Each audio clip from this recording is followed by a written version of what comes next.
नमस्कार, आप देख रहे हैं के न्यूज नेशनल और मैं हूं आपके साथ में शोभित पाठक। तो रुक करते हैं महत्वपूर्ण सुर्खियों पर। प्रधानमंत्री मोदी ने आज किया वित्त मंत्रालय के प्रतिष्ठित सप्ताह का शुभारंभ। जन समर्थ पोर्टल भी किया लॉन्च। भारत ने 5 माह पहले हासिल किया पेट्रोल में 10% एथेनॉल मिलाने का लक्ष्य। 41,500 करोड़ रुपए की विदेशी मुद्रा की बचत हुई। बिलासपुर में पटरी से उतरे मालगाड़ी के 6 डब्बे खंभे क्षतिग्रस्त हुए, कई ट्रेनें हुई प्रभावित। यमुनोत्री नेशनल हाईवे पर हुआ हादसा, बस में सवार 30 में से 26 की मौत। सीएम शिवराज ने की मुआवजे की घोषणा। और विधानमंडल की संयुक्त बैठक को आज संबोधित करेंगे राष्ट्रपति, राज्यपाल, सीएम। दोनों सदनों के अध्यक्ष व नेता प्रतिपक्ष रहेंगे मौजूद। प्रधानमंत्री नरेंद्र मोदी ने वित्त मंत्रालय और कॉर्पोरेट कार्य मंत्रालय के प्रतिष्ठित समारोह का विज्ञान भवन नई दिल्ली में उद्घाटन किया। पीएमओ के बयान के मुताबिक 6 जून को 11 जून तक आजादी के अमृत महोत्सव के हिस्से के रूप में प्रतिष्ठित सप्ताह मनाया जा रहा है। यह समारोह भारत की आजादी के 75 साल पूरे होने की भावना को ध्यान में रखते हुए पूरे भारत के 75 शहरों में एक साथ लाइव मनाया जा रहा है। इस दौरान पीएम मोदी क्रेडिट से जुड़ी सरकारी योजनाओं के लिए जन समर्थ पोर्टल की भी उन्होंने शुरुआत की। यह सरकार की क्रेडिट योजनाओं को जोड़ने वाला एकल माध्यम हो जो लाभार्थियों को सीधे लोन देने वालों से जोड़ता है। आपको बता दें कि जन समर्थ पोर्टल का पहला मकसद विभिन्न क्षेत्रों के समावेशी विकास को प्रोत्साहित करना है। इस समारोह के दौरान कॉर्पोरेट कार्य मंत्रालय और वित्त मंत्रालय के प्रत्येक विभाग अपने समृद्ध इतिहास और विरासत के साथ साथ आने वाली चुनौतियों का सामना करने के लिए तत्परता का प्रदर्शन करेंगे। उदाहरण के लिए तीसरे दिन यानी कि 8 जून 2022 को भारत में प्रतिभूति बाजार के विकास पर एक वृत्त चित्र जारी किया जाएगा और अंतिम दिन यानी कि 11 जून 2022 को राष्ट्रीय सीमा शुल्क और जीएसटी संग्रहालय धरोहर को राष्ट्र को समर्पित किया जाएगा। इस संग्रहालय में जब्त किए गए सामानों, प्राचीन वस्तुओं और सीमा शुल्क विरासत की एक श्रृंखला को प्रदर्शित किया गया है। वित्त मंत्रालय और कॉर्पोरेट कार्य मंत्रालय के समारोह के दौरान कुछ अन्य उल्लेखनीय कार्यों में सार्वजनिक खरीद में डाटा विश्लेषण पर अंतर्राष्ट्रीय सम्मेलन भी शामिल है, जो सार्वजनिक खरीद के क्षेत्र में सर्वोत्तम अंतर्राष्ट्रीय कार्य प्रणालियों पर विचार करेगा और सार्वजनिक खरीद में पैसे का अधिक मूल्य लाने के लिए आधुनिक तकनीक का उपयोग करने के लिए आगे बढ़ेगा।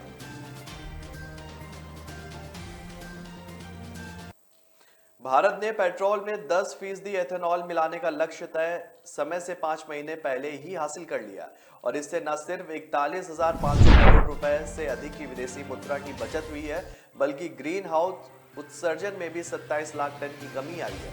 खास बात यह है कि किसानों को भी 40,600 करोड़ रुपए से अधिक का तत्काल भुगतान भी किया गया है। दरअसल सरकार ने नवंबर 2022 तक गन्ने और अन्य कृषि जिन्सों से निकाले गए एथेनॉल को पेट्रोल में 10% मिलाने का लक्ष्य रखा था। इसे जून में ही हासिल कर लिया गया। आधिकारिक बयान में कहा गया कि इस लक्ष्य को पाने में सरकारी तेल कंपनियों इंडियन ऑयल, भारत पेट्रोलियम और हिंदुस्तान पेट्रोलियम की अहम भूमिका रही है। ये कंपनियां देश भर में पेट्रोल में औसतन 10% एथेनॉल मिला रही हैं। प्रधानमंत्री नरेंद्र मोदी ने भी रविवार को एक कार्यक्रम में इस उपलब्धि का जिक्र किया। उन्होंने कहा कि आपको जानकर गर्व होगा कि 5 महीने से पहले ही ये लक्ष्य पूरा कर लिया गया। प्रधानमंत्री मोदी ने कहा कि साल 2014 में भारत में सिर्फ 1.5% इथेनॉल की पेट्रोल में ब्लेंडिंग होती थी और उन्होंने कहा कि पेट्रोल में इथेनॉल ब्लेंडिंग के लक्ष्य को हासिल करने से 3 फायदे हुए। पहला, इससे करीब 27 लाख टन कार्बन उत्सर्जन कम हुआ है। दूसरा, भारत को 41,000 करोड़ रुपए से अधिक की विदेशी मुद्रा की बचत हुई है और तीसरा, देश के किसानों को इसकी वजह से 8 वर्षों में 40,600 करोड़ रुपए की आय हुई है। छत्तीसगढ़ के बिलासपुर रेलवे स्टेशन के पास रविवार शाम एक मालगाड़ी के 6 डिब्बे पटरी से उतर गए। इस घटना में कोई जान माल का नुकसान तो नहीं हुआ है, लेकिन रूट बाधित होने के चलते मुंबई हावड़ा लाइन की कई गाड़ियां प्रभावित हुई। घटना के बाद कई यात्री गाड़ियों को आउटर पर खड़ा कर दिया गया।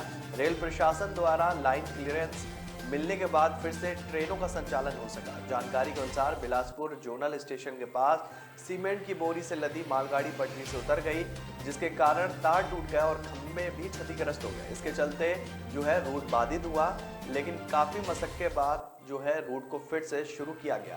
इस घटना के बाद रेलवे ने कई लोकल ट्रेनों को कैंसिल कर दिया। वहीं इस घटना के कुछ देर पहले शाम करीब 5:45 पर कोरबा चांपा रूट में बालपुर स्टेशन के पास मालगाड़ी पटरी से उतर गई। एक साथ दो मालगाड़ियों के डिरेल होने से अफसरों को काफी परेशानियों का सामना करना पड़ा। रेल यातायात को सुचारू करने के लिए वैगनों को पटरी पर लाने के लिए रेलवे कर्मचारियों को काफी मशक्कत भी करनी पड़ी।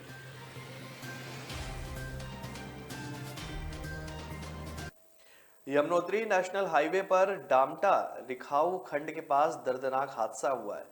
आपको बता दें कि नियंत्रित होकर एक बस खाई में जा गिरी। बताया जा रहा है कि बस में 30 लोग सवार थे। अभी तक 26 शव बरामद किए गए हैं और 4 यात्री घायल हैं। सूचना मिलते ही पुलिस और एसडीआरएफ की टीम मौके पर पहुंची। बचाव कार्य जारी हुआ। मुख्यमंत्री पुष्कर सिंह धामी आपदा कंट्रोल रूम पहुंचे।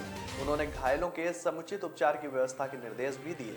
मध्य प्रदेश के मुख्यमंत्री शिवराज सिंह चौहान भी देहरादून पहुंच गए हैं। उन्होंने मृतकों के परिवार को 5-5 लाख रुपए और घायलों को 50-50 हजार रुपए देने की घोषणा की।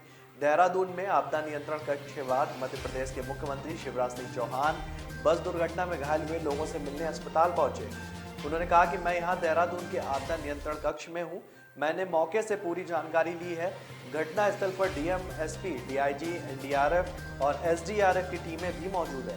2 लोगों का अभी तक पता नहीं चल पाया है। 3 घायल मैक्स अस्पताल में भर्ती कराए गए हैं और बस हरिद्वार से चली थी। जो है ड्राइवर और कंडक्टर की सीट को छोड़कर बस में 28 यात्री बैठ सकते थे। सभी यात्री मध्य प्रदेश के पन्ना जिले के निवासी बताए जा रहे हैं। थाना अध्यक्ष पुरौला अशोक कुमार ने बताया कि 26 को जो है 4 धाम यात्रियों से भरी बस रविवार शाम 6:45 बजे 200 फीट गहरी खाई में गिर गई। इस हादसे में 26 लोगों की मौत हो गई, जबकि 4 लोग घायल हो गए। इनमें से 23 ने मौके पर ही दम तोड़ दिया, जबकि 3 की अस्पताल में इलाज के दौरान मृत्यु हो गई। मृतकों की शिनाख्त के लिए प्रयास किए जा रहे हैं। बस में चालक और परिचालक और मध्य प्रदेश के जिला पन्ना के गांव जखला निवासी के 28 तीर्थयात्री सवार थे।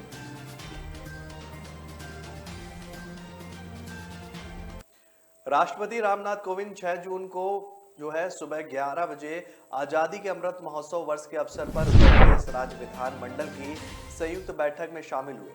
राष्ट्रपति रविवार को शाम राजभवन पहुंचे गए थे। वहीं रात्रि विश्राम उन्होंने किया। जारी कार्यक्रम के अनुसार राष्ट्रपति सोमवार को सुबह 11 बजे विधानसभा पहुंचे। इस संयुक्त बैठक में राज्यपाल आनंदीबेन पटेल, उत्तर प्रदेश विधान परिषद के सभापति कुंवर मानवेंद्र सिंह, विधानसभा के अध्यक्ष सतीश महाना, मुख्यमंत्री योगी आदित्यनाथ, विधान परिषद के नेता प्रतिपक्ष लाल बिहारी यादव, विधानसभा के नेता प्रतिपक्ष अखिलेश यादव समेत सभी सदस्य शामिल हैं। विधानसभा अध्यक्ष सतीश महाना ने बताया कि दोनों सदनों की सर्वसम्मति से यह आयोजन हो रहा है। राष्ट्रपति का संबोधन उत्तर प्रदेश की 18वीं विधानसभा की गरिमा को बढ़ाने में महत्वपूर्ण भूमिका भी निभा रहा है। तो ब्रेक पर जाने से पहले रुक करते हैं महत्वपूर्ण सुर्खियों पर। प्रधानमंत्री मोदी ने आज किया वित्त मंत्रालय के प्रतिष्ठित सप्ताह का शुभारंभ। जन समर्थ पोर्टल भी किया लॉन्च। भारत ने 5 माह पहले हासिल किया पेट्रोल में 10% एथेनॉल मिलाने का लक्ष्य। 41,500 करोड़ रुपए की विदेशी मुद्रा की बचत हुई। बिलासपुर में पटरी से उतरे मालगाड़ी के 6 डब्बे, खंभे क्षतिग्रस्त हुए, कई ट्रेनें हुई प्रभावित। यमुनोत्री नेशनल हाईवे पर हुआ हादसा, बस में सवार 30 में से 26 की मौत। सीएम शिवराज ने की मुआवजे की घोषणा। और विधानमंडल की संयुक्त बैठक को आज संबोधित करेंगे राष्ट्रपति, राज्यपाल, सीएम। दोनों सदनों के अध्यक्ष व नेता प्रतिपक्ष रहेंगे मौजूद। न ऐश का न द्वेष का, यह दंगल है देश का। सुलगती समस्याओं के जुलसते सवालों का होगा दंगल देश का। प्रशासन के प्रश्नों को लेकर होगा दंगल देश का। शिक्षा, स्वास्थ्य, समाज, कानून और व्यवस्था के आज क्या है हालात। सोमवार से शुक्रवार रोज रात 8 बजे जलपा क्षत्रिय के साथ दंगल देश का। ब्रेक के बाद फिर स्वागत है आपका। रुक करते हैं आगे की खबरों पर। भाजपा अध्यक्ष जेपी नड्डा ने झारखंड में झारखंड मुक्ति मोर्चा के नेतृत्व वाली गठबंधन सरकार पर जमकर निशाना साधा। उन्होंने आदिवासी समुदाय से अपील की कि वे राज्य में भ्रष्ट हेमंत सोरेन सरकार को सत्ता से बेदखल करें। उन्होंने आरोप लगाया कि भ्रष्टाचार और हेमंत सोरेन एक दूसरे के पर्यायवाची बन गए। नड्डा ने मोरहाबादी मैदान में आदिवासी समुदाय के विशाल बिरसा मुंडा विश्वास रैली को संबोधित किया। इसमें करीब 32 आदिवासी समुदाय लोगों ने हिस्सा लिया। उन्होंने आरोप लगाया कि झारखंड मुक्ति मोर्चा कांग्रेस और राष्ट्रीय जनता दल के गठबंधन से बनी हेमंत सोरेन सरकार सिर्फ राज्य की खनिज संपदा को लूटने में लगी है। साथ ही कहा कि गरीब जनता के कल्याण के लिए कोई भी काम नहीं हो रहा है, लेकिन मुख्यमंत्री स्वयं अपने नाम खनन पट्टा आवंटित कर लेते हैं। इतना ही नहीं, वह अपनी पत्नी, भाई, प्रतिनिधि, मीडिया सलाहकार एवं अपने निकटवर्ती लोगों के नाम राजस्व की जमीनें, खान एवं अन्य परिसंपत्तियां आवंटित कर लेते हैं। उन्होंने कहा कि भाजपा के नेतृत्व वाली पूर्ववर्ती रघुवर दास सरकार में कानून और व्यवस्था की स्थिति ऐसी थी कि या तो नक्सली मारे गए हों, वे कहीं छिप गए हों, लेकिन आज आदिवासी समुदाय के साथ साथ लोगों की एक साथ हत्या कर दी जाती है। उन्होंने कहा कि सोरेन सरकार ने आदिवासी समाज को लूटा है और उनके साथ विश्वासघात किया है। उन्होंने दावा किया कि भाजपा ने देश में आदिवासी समाज के लिए जितना काम किया है, उतना इस समाज के लिए किसी ने नहीं किया।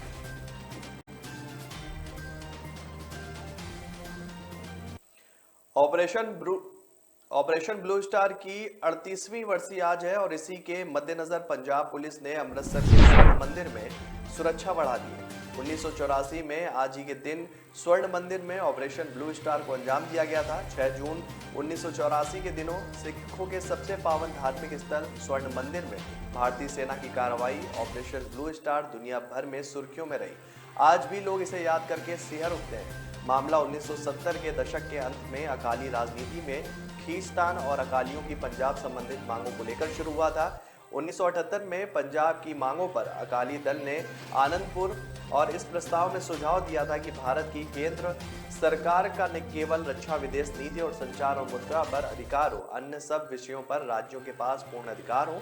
वे भी यही चाहते थे कि भारत के उत्तरी क्षेत्र में उन्हें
और सख्त कार्रवाई करने की मांग की है।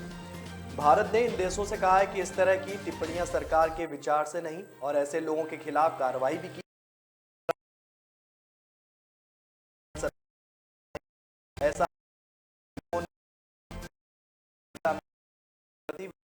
सभी धर्मों को उच्चतम आधार देता है। इस तरह की टिप्पणियां करने वालों के खिलाफ कठोरतम कार्रवाई भी की जा रही है।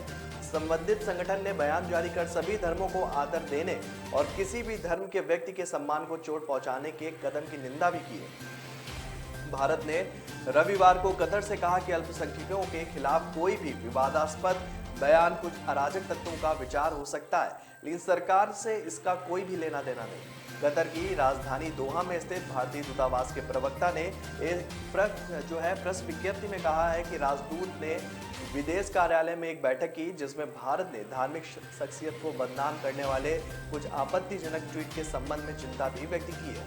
प्रवक्ता ने कहा कि राजदूत ने बताया कि वे ट्वीट किसी भी तरह से भारत सरकार के विचारों को नहीं दर्शाते, यह अराजक तत्वों के विचार हैं।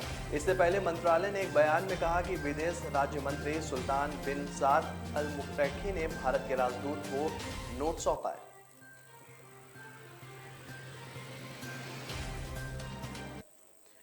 लोकनायक जयप्रकाश नारायण के नेतृत्व में 5 जून 1974 में पटना के गांधी मैदान में जो बैठक हुई थी, उसी की याद में हर वर्ष इस दिन को संपूर्ण क्रांति दिवस के रूप में मनाया जाता है। इस मौके पर बिहार में विपक्षी महागठबंधन ने रविवार को केंद्र और राज्य में सत्तारूढ़ भाजपा नीति राष्ट्रीय जनतांत्रिक गठबंधन पर भारत में अघोषित आपातकाल लागू करने का आरोप लगाया। उन्होंने कहा कि असहमति जताने वाले को जांच एजेंसियों के दुरुपयोग के जरिए दबाया जा रहा है और सत्ता पक्ष की आलोचना करने वाले लोगों के खिलाफ दुष्प्रचार अभियान चलाया जा रहा है। राष्ट्रीय जनता दल के नेता तेजस्वी यादव बिहार में विपक्ष के नेता भी हैं। उन्होंने भाकपा के महासचिव डी राजा और दीप शंकर भट्टाचार्य के साथ पटना में एक विशाल सभा को संबोधित किया। ये सभा जयप्रकाश नारायण द्वारा शहर के ऐतिहासिक गांधी मैदान में संपूर्ण क्रांति के आह्वान की 48वीं वर्षगांठ के अवसर पर आयोजित की गई है। सभा में तेजस्वी ने नीतीश कुमार के नेतृत्व वाली सरकार के खिलाफ कुशासन को लेकर एक रिपोर्ट कार्ड भी पेश किया है।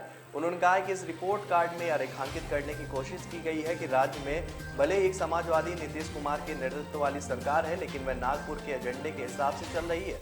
तेजस्वी का इशारा राष्ट्रीय स्वयंसेवक संघ के मुख्यालय की तरफ माना जा रहा है। उन्होंने राजग पर पिछले दरवाजे से सत्ता हासिल करने का आरोप भी लगाया और इसे लगभग 4 साल की कटुता के बाद 2017 में भाजपा और जद के अचानक साथ आने के विधानसभा चुनाव में प्रशासनिक मशीनरी के कथित दुरुपयोग के संदर्भ में भी देखा जा रहा है।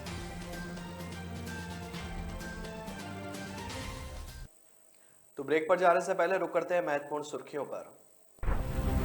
प्रधानमंत्री मोदी ने आज किया वित्त मंत्रालय के प्रतिष्ठित सप्ताह का शुभारंभ, जन समर्थ पोर्टल भी किया लॉन्च।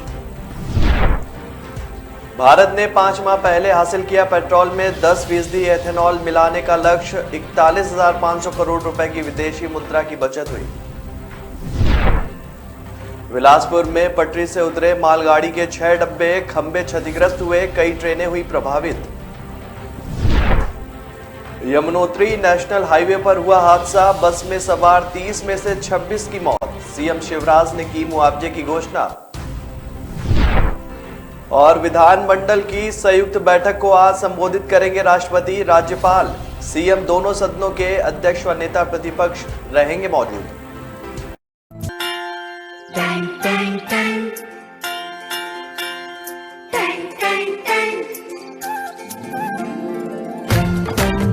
सुनो घंटी बजी स्कूल की, चलो स्कूल तुमको पुकारे।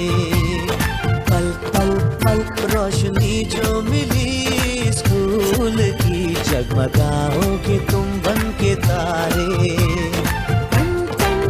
सुनो घंटी बजी स्कूल की, चलो स्कूल तुमको पुकारे।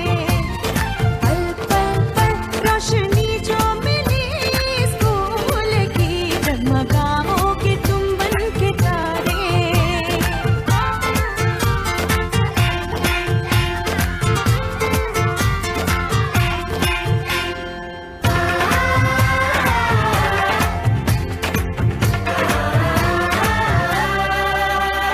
कॉपी और किताबें सारी स्कूल देगा, स्कूल देगा।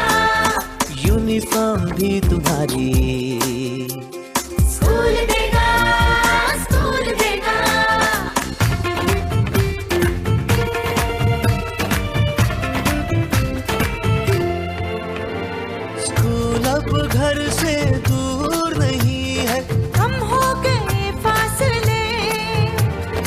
पहुंचोगे स्कूल के गेट पर तुम, थोड़ा सा भी जो चले, प्यार और नरमी से तुमको पढ़ाएंगे, टीचर है ऐसे भले। सच सच सच प्रीत अब है यही स्कूल की, कभी टीचर न बच्चों को मारे। सुनो घंटी बजी स्कूल की, चलो स्कूल तुमको पुकारे।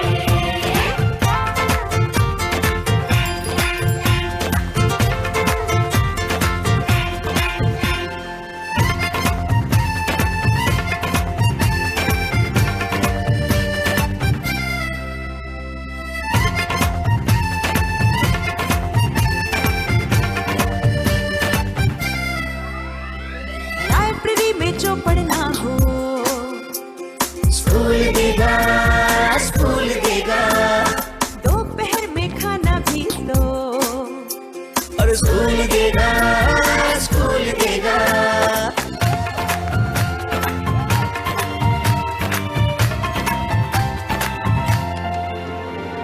पढ़ना भी है और है खेलना भी है, दोनों बातें यहाँ।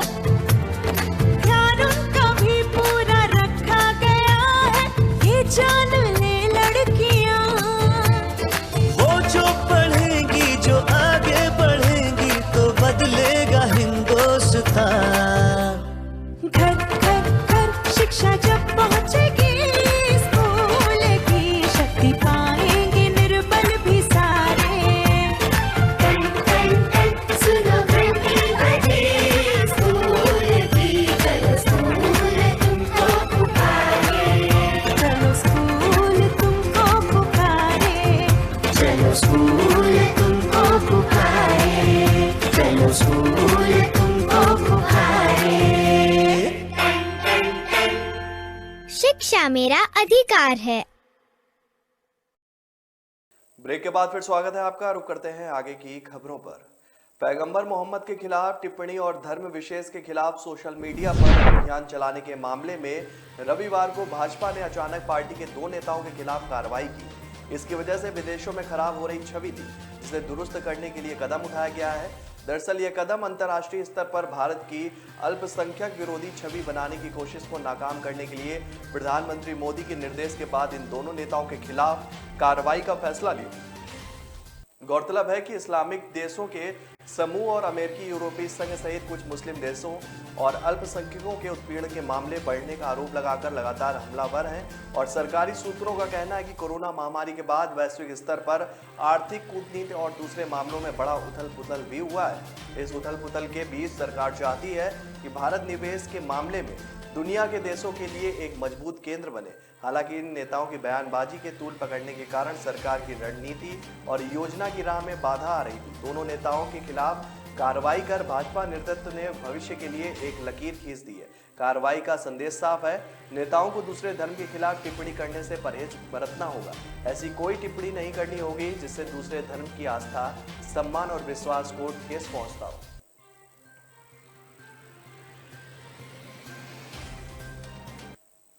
पाकिस्तान के पूर्व प्रधानमंत्री इमरान खान की जल्द ही गिरफ्तारी होने वाली है और इसकी जानकारी शहबाज सरकार में गृह मंत्री राणा सनाउल्लाह ने दी है। उन्होंने कहा है कि इमरान खान को 2 जून को 3 सप्ताह की ट्रांजिट जमानत दी गई थी। 23 तारीख को उनकी जमानत समाप्त हो रही है, फिर उन्हें गिरफ्तार कर लिया जाएगा। हालांकि देखने वाली बात यह होगी कि गृह मंत्री के दावे में कितना दम है। आपको बता दें कि पेशावर उच्च न्यायालय ने 2 जून को इमरान खान को 50,000 रुपए के मुचलके के खिलाफ 3 सप्ताह की ट्रांजिट जमानत मिली थी और मंत्री जो है द इंटरनेशनल मंत्री राणा सनाउल्लाह के हवाले से बताया गया है कि इमरान खान पर महासंघ में दंगा, देशद्रोह, अराजकता फैलाने के मामलों में 2 दर्जन से अधिक केस दर्ज है। मंत्री ने कहा कि इमरान खान के बानीगाला आवास के बाहर तैनात सुरक्षा अधिकारी अदालत द्वारा दी गई उनकी सुरक्षात्मक जमानत की अवधि समाप्त होने पर उन्हें गिरफ्तार करेंगे। एक लोकतांत्रिक समाज में एक राजनीतिक दल का मुखिया कैसे बन सकता है जो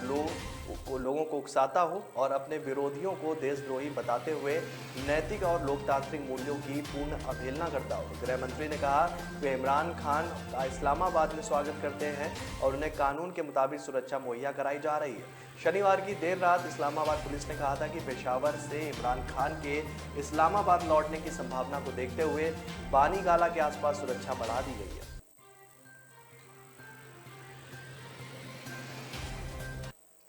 पैगंबर मोहम्मद को लेकर कथित तौर पर आपत्तिजनक टिप्पणी करने को लेकर नुपुर शर्मा व नवीन जिंदल को भाजपा से निलंबित किए जाने का मामला बढ़ रहा है।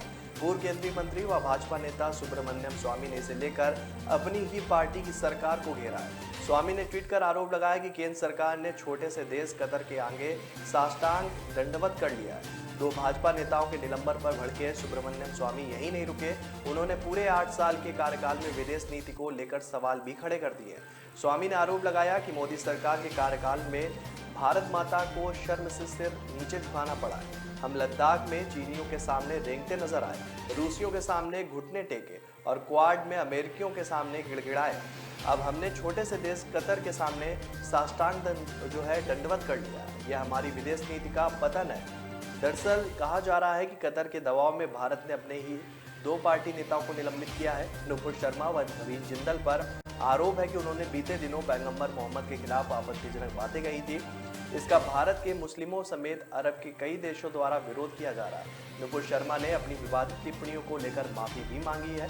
विवादित टिप्पणियों को लेकर रविवार को कतर, कुवैत और ईरान ने भारतीय राजदूतों को तलब कर गहरी नाराजगी जताई है और सख्त कार्रवाई की मांग की है।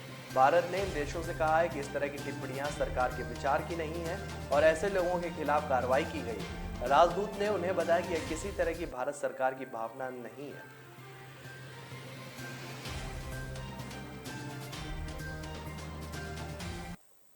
ईडी ने कोलकाता की एक कंपनी से संबंधित मनी लॉन्ड्रिंग के सिलसिले में एक और कार्रवाई की है।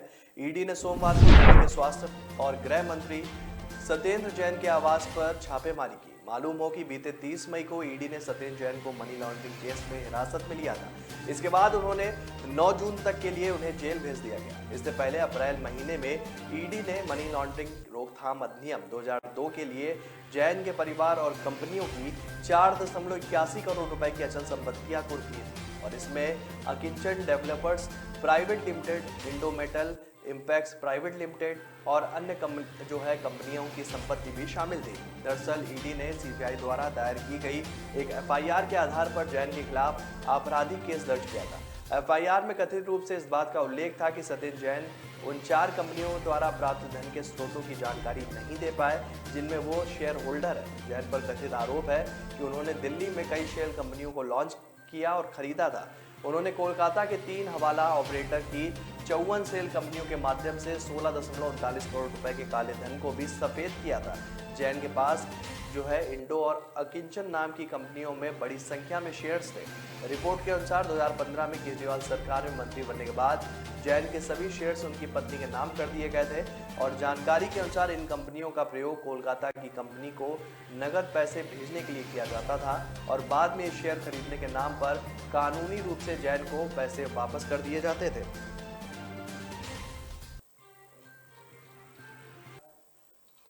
देश में कोरोना के बढ़ते मामलों ने एक बार फिर चिंता बढ़ा दी है। पिछले 3 दिनों की बात की जाए तो हर दिन 4000 के आसपास मामले सामने आ रहे हैं, लेकिन सोमवार को जारी हुए आंकड़ों को देखें तो 24 घंटे के अंदर 4518 मामले सामने आए।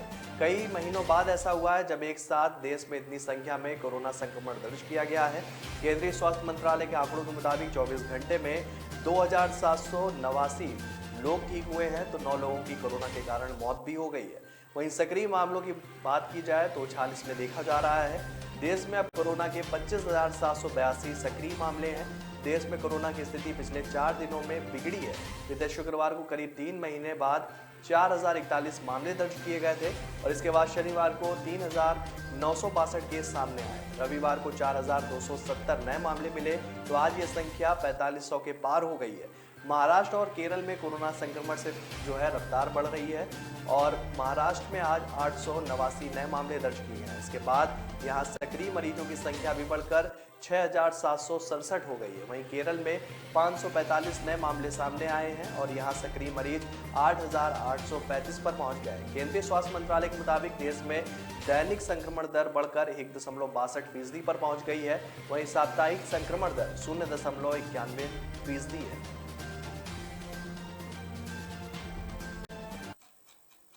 तो फिलहाल इस बुलेटिन में मेरे साथ इतना ही। आगे की खबरों के लिए बने रहिए के न्यूज़ नेशनल के साथ। तब तक के लिए नमस्कार।